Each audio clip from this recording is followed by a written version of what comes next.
Okay, gonna jump right into it. Got a 371 here. This is actually the first saw that I ever built for Buckin Billy. It's been a long time ago. So what we're doing, we got it back in. I asked for it back to freshen it, but kind of revamped the build. I didn't build this as a real hot saw, other than it run real nice, because at the time I didn't want one to blow up. This is before I had YouTube. I didn't want one to blow up in his hands. And I think it was right when we first was starting YouTube, but I hadn't actually had a channel when I built this. I think it was right after your back surgery, wasn't it? Or was that before? It was before my back surgery. Was it? Yeah, this is before it. But little things that I see. Other than this, he sent it back because the gas cap is missing. He's fussy. No, he did not. Kill switch is loose. See that? Okay, we don't like that.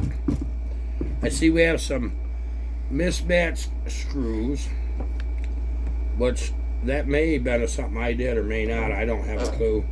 But I'm going to work at taking this apart right on video. I'm going to have some trouble with some of this. I can see that right now. We're going to split the cases. We are going to do port matching and flow the cases. But we got a little surprise. We're going to get a little extra oil to the main bearings. I'm going to show you how to do it. So this will be a series over the next week. This saw will be going back to him shortly. I will not have this saw very long. I can afford to take a couple days while I'm working on other saws and get this one fixed right up for him. This one of them saws, you go a little ways, and because you're using JB weld and a little fussy work, come out in the evening, putter with it, enjoy your day, work on the saws you're supposed to be working on in between. So it isn't often to get one of these back in. Once in a blue moon, local guys after 4 years bring their saws back, and we just go through them, make sure they're right, and that kind of thing. So just let me get a minute here, and I will get these covers off and see where we go with this. Okay, got the covers off, took the side cover off. He's run this quite a bit. It's quite dirty. I mean the normal type, you know, from being run.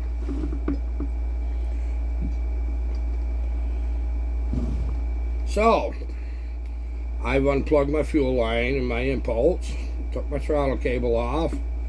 Now we're pulling the cylinder. Now this one I built with an X-Torque carb. Remember I told you we do that. So it's got an X-Torque carb on it. Yeah, I pre-loosen these bolts. I know how they are sometimes. You want to have one screw up on you, friggin' try busting these bolts loose on video sometimes. It's been a long day for me, guys. It really has. Obviously, this is Sunday. And, but I thought this would be kind of interesting. I normally don't get saws back, but once in a while, like in this case here, I really want to give him a little bit more zip, you know. Buckin wants some zip, so we're going to give him some zip.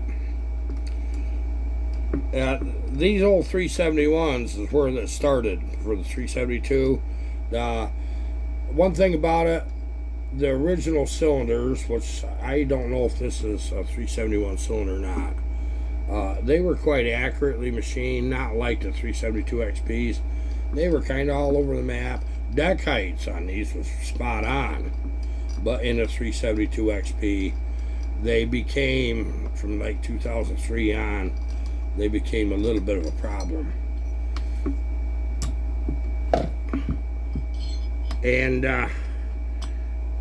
this has got a dominant piston dome pop up, and I'm kind of curious how that ring held up, how the piston held up, the cylinder. We're gonna take a real quick peek, and we're gonna get into analyzing all this, which it needs, right? So let's, by retracing stops, that's good for us.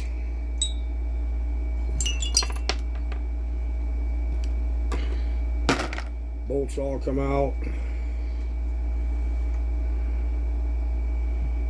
Ring looks good. Gets right up where you can see. Okay, here we go. Look at that. The coating is wore off like you expect it does. We have a carbon flash right here. See that? It's a carbon flash. It did not go down past the ring. Piston side, bottom of the skirt, coatings wore off, shined right up. No real damage. Looks pretty good. Pins in there. Ring looks good. A lot of carbon on the piston. I think we may have a carburetor problem. Now, this is, okay, this is one that I put a little bit of timing into the piston, you know, just by grinding a little bit of a flat.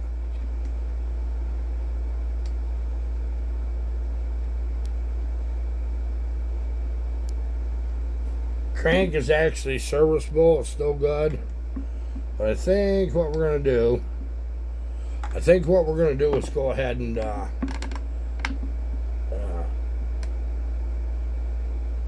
put a new crank in it. You run them just so long, you know. Cylinder looks quite nice. That's an OEM, by the way. Yeah, the cylinder looks quite nice. We're going big bore with this one. That's what we're going to do. Okay, so we got down to that point. Now is where the fun stuff begins. Okay, we got the flywheel off. Wet strip down there. I had much fun that I didn't turn the camera back on, but that's alright. This is your flywheel tool. Your clutch tool. I'm sorry, guys. Like I said, it's been a long day. It just kind of goes in there, puts you a little rubber T-bar wrench or something down in there by your crank.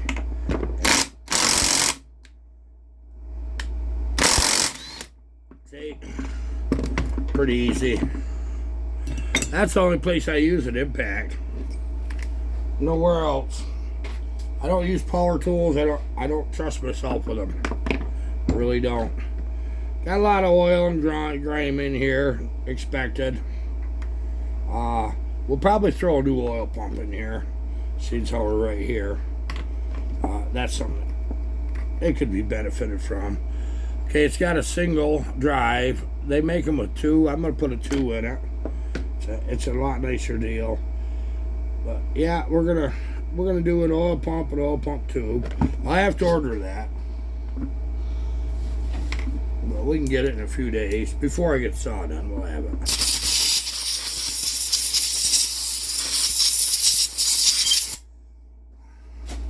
A little blowout's necessary here and there. Get me a screwdriver. Take my plate off. I'm going to touch base with Buckin and see if he wants the chain adjuster to be where it always is.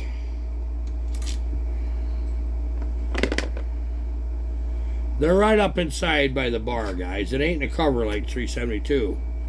That chain adjuster's right here on 371. I'm going to make you laugh. This was a concrete saw. You'll see in that corner there, it says 371K. That was a concrete saw. So I just took concrete saw and made a chainsaw of it. Kind of a nice thing to be able to do, if you want to know the truth. Yeah, we'll spend just a minute with you guys. I get filthy out here. I do.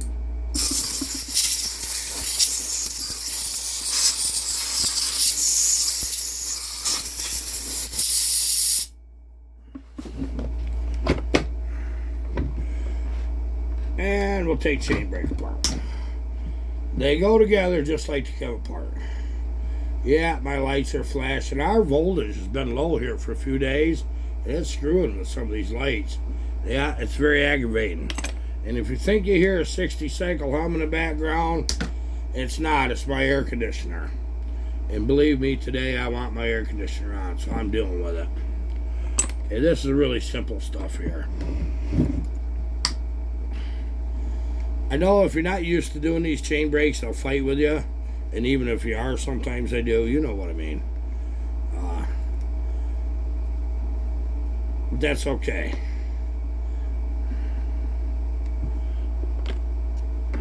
All we gotta do is get this little plastic cover off. How's your weather been where you live, guys? Let me know. We've had periods of rain and heat, and even together. But it's getting down into some evenings into the 50s. Boy, window open sleeping weather then, ain't it? It sure is. I love it. Okay. Blow it out again.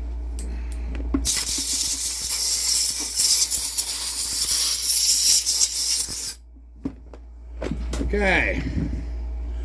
Here's your whole chain break. This is not a big deal. All you gotta do is pop something loose. Believe it or not.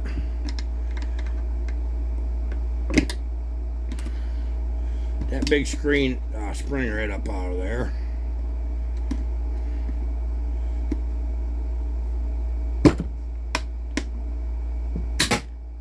There we go, and it went flying. I know where it is, but I'm not gonna get it right now. I can see that.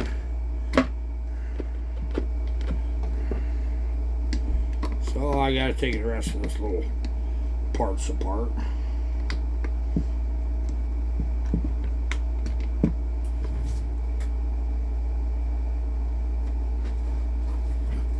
Story of my life, I gotta pick that up.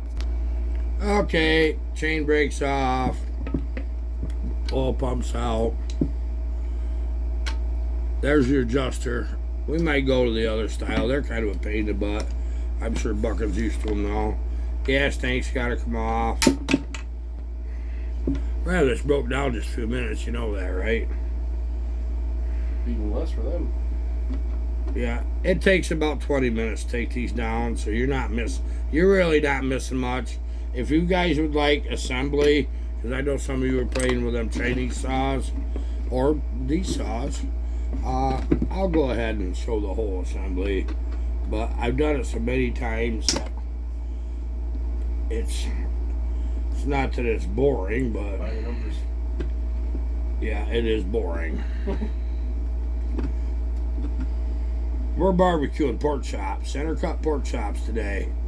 I don't know if I wanted them or not. We got Colin bought a year or two ago a wood pellet smoker. Well, I've done them type of just center cut pork chops on a grill before. And I'm gonna tell you right now, they come out kind of dry. Boy, in that smoker, cook them at 225, 250. Hoo-hoo. Comes out like a nice steak. You can't beat that with a stack. The whole trick is just a little like that. Yeah, I know you didn't get yours off that easy, did you? Like cracking a chicken bone? You like cracking a chicken bone. So we got the gas tank off. I gotta set that there safe. Now, what we're doing, we're getting ready to split cases, believe it or not. So, all I gotta do is take out all the case bolts, and we're gonna do that right now. Okay, chainsaw case splitter. Okay, here's the way they work. These forks go right down there, just like that, around your crank. See that? And it goes into you'll see there's a little, looks like a hole, in your crank. It's just for this. What you do is you're tightening up, just kind of wiggle them up and down, and get that where it's just like those of you that understand mics. You kind of wiggle them till you find that sweet spot, and you just go like that. Just kind of crank on it just a bit. Okay, what you're looking for is it's starting to come apart at the rear. See the crack? But it hasn't the front yet. Alright? So, first thing you want to make darn sure you got all your bolts out, which I know I do. I give it just a little bit, just to see. Don't hit these ends. Do not do that. Sometimes you can do it with just, no, got it, see? Yeah, that little foil tape, that wasn't what was holding it. It was on the dowels. Okay. I know what you're thinking. I don't think everybody duct tape in a dream. Yeah. Hey, see that? We just pushed that crank through that bearing. Okay?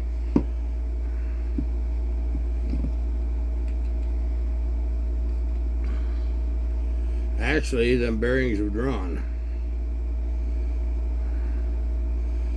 They were new when I built saw a few years ago. But I tell you what, I really will probably put new bearings in anyway, just because I expect he's going to be able to run this pretty hard when he's done. And it's the same. It's a repeat of the same thing. It's just a repeat.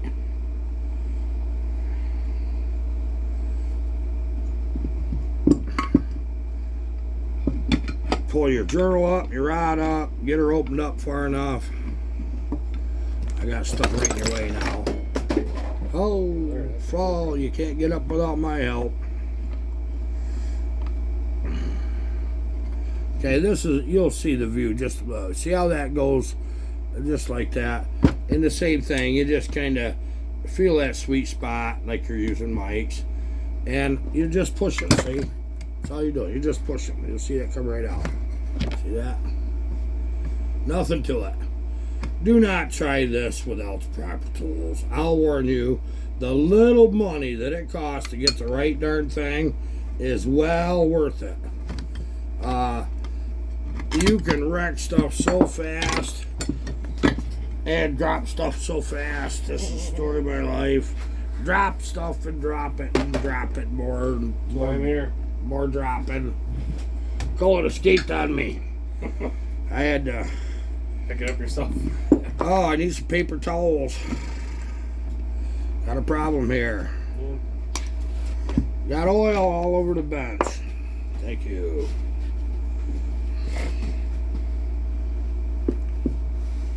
Now what I'll probably do is I'm going to soak these cases overnight in parts cleaner, okay? But what you need to do, you need to know what I'm thinking. Where are we headed with this build? We're headed in an awesome place. I'm going to tell you that right now. I'm just peeling what off the gasket, what comes. I'm not trying to get it all off this right now. Not this second.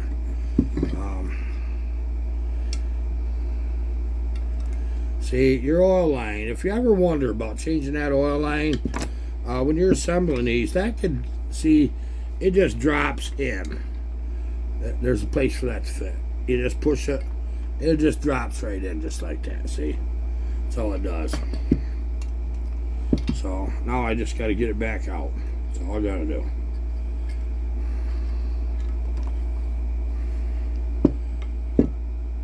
That feels fine. And I'll clean that screen, make sure everything's good there. We're gonna have fun with this build, and I'll tell you why. Is we're gonna fill these areas here with JB weld. We're gonna cut a slot up through from that bearing, and we're gonna drill a slot right down through here. The oils between that bearing and that seal right there. Okay, that'll get us a little extra oil to these bearings, because we might spin this one up just a little bit hard with a lot of torque. I'd like to think so. Okay, same thing with this one. Gasket off.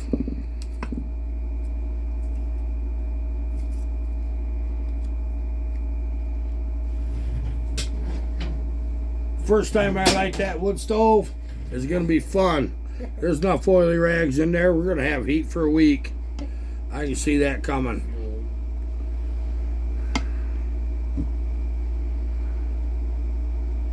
The bearings do feel good. I don't see anything going on. Really don't.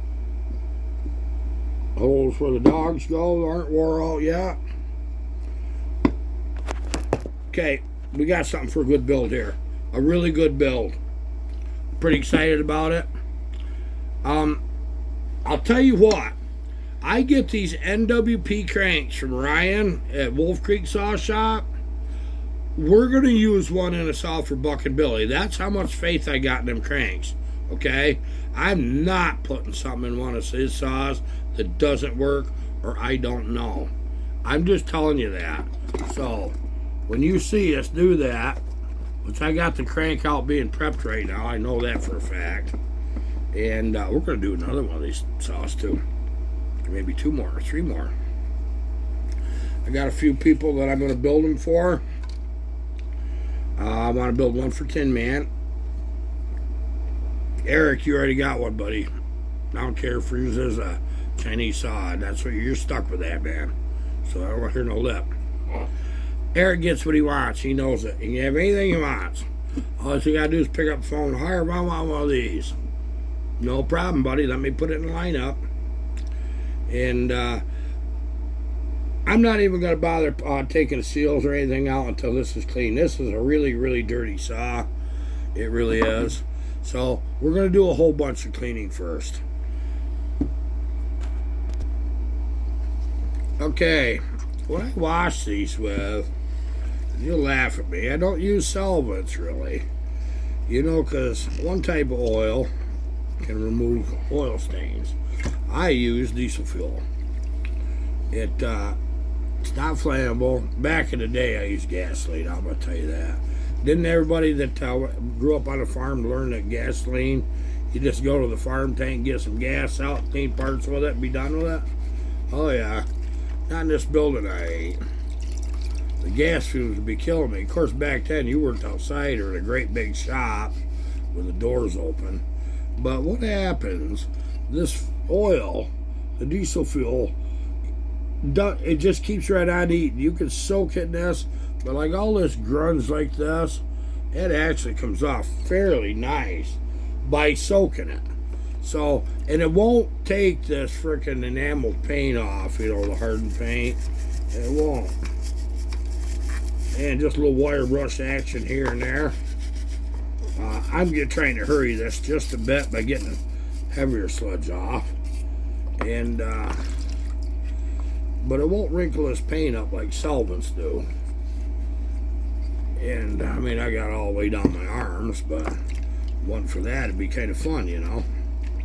And I got a spot here that's right full. So I'm going to take me a little pick. I'm going to dig that out.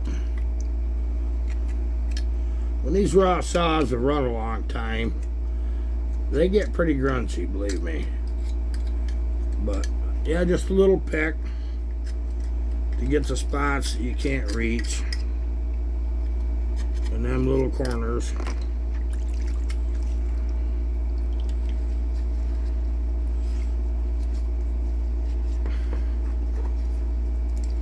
It's definitely going to need some soaking. So, we're going to do some soaking. I'm going to get that button. And you have Colin take the button off. We're paused now. You know what's kind of neat? When I ported this saw for Buckin Billy, I hadn't ported for a few years.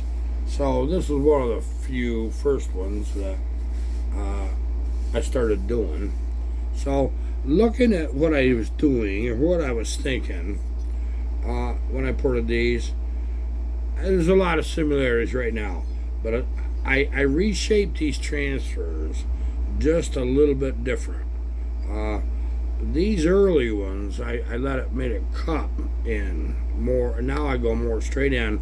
But now what I do is where the transfer openings are right here, I actually turn the uppers to match what the lowers are.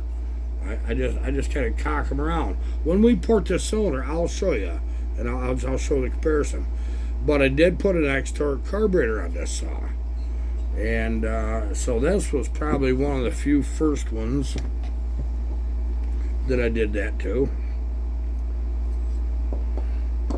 Now there's some tricks to putting them X-Torque carbs on, and this was before I used them aluminum throttle holders. You know, the cable holder, which also holds the carb on, and that little dealey-wop right there. I was using plastic ones still, because I don't think I could get the aluminum yet. But I'll tell you another thing, this was also long enough ago, I didn't trust a lot of the aftermarket cylinders like I do now. Like I use a Highway, you guys know that. I primarily use Highway, and I put an OEM cylinder on this. So I find that remarkable how much that hasn't changed much.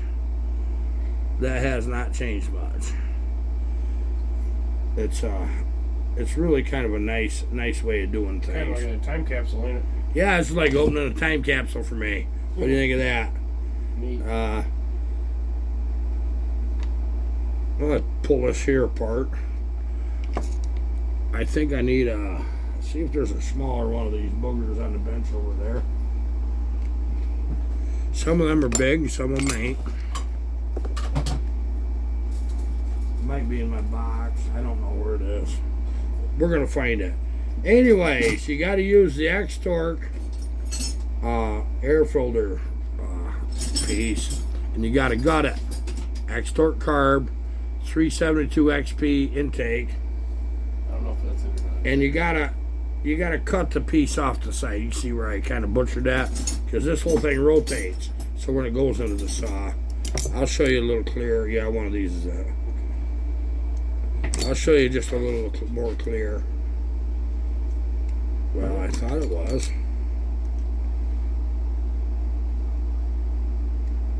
I still don't have the right one. Well, darn. Unless we got two different size screws. Metric. We'll have to find that. I don't need to mess with this right now. I know we're going to break this carb down. When you use these X-Torque carbs, they got little caps in there to stop the carb from going very far. Or I mean, that's the smaller. high and low screws going very far. You gotta push a detent, and then you gotta unscrew your needles. Take that plastic cap off, put the spring back on, put them back together. I'm really quite tired, aren't I? And I got diesel on me. I don't know how that happened. Here's where we're at, guys. A nice overnight soak. One case is fairly good. I got to get the gaskets off. Actually, this is cleaning itself more than I thought it would this early in the game. So maybe we're not in such bad shape.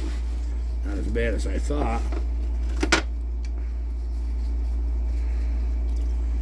But there's you got to get the nooks and crannies. That's what you got to do. Cooks and grannies. So what I'm going to do is just soak this overnight. Hopefully tomorrow I'm back out here, get a little further, get some cleaning, get my JB weld on, go to other saws, and while that's drying, we'll have to dry overnight. And then maybe Tuesday we'll start putting this saw back together. And I'll show you a few things. I'm not going to hide anything. I'll show you a few things. There's a lot of you that haven't seen what goes in the builds for Buckin Billy Smith. You haven't? I'm going to show you everything I possibly can. Because people are under the impression that I'm sending way better saws to Buckin than I do other people. No, that's not the case. Especially with this early saw. It was fairly tame. It was a good runner. But I didn't want the first saw I ever sent to him freaking to blow right up on him. So it was fairly tame, but with good parts. So away we go. This is going to be an adventure. I appreciate you guys being here. I hope you've had a good weekend. We got to start the grill, I'm thinking. Yeah, getting time to start the grill. Okay, my day's done. See you later. Goodbye.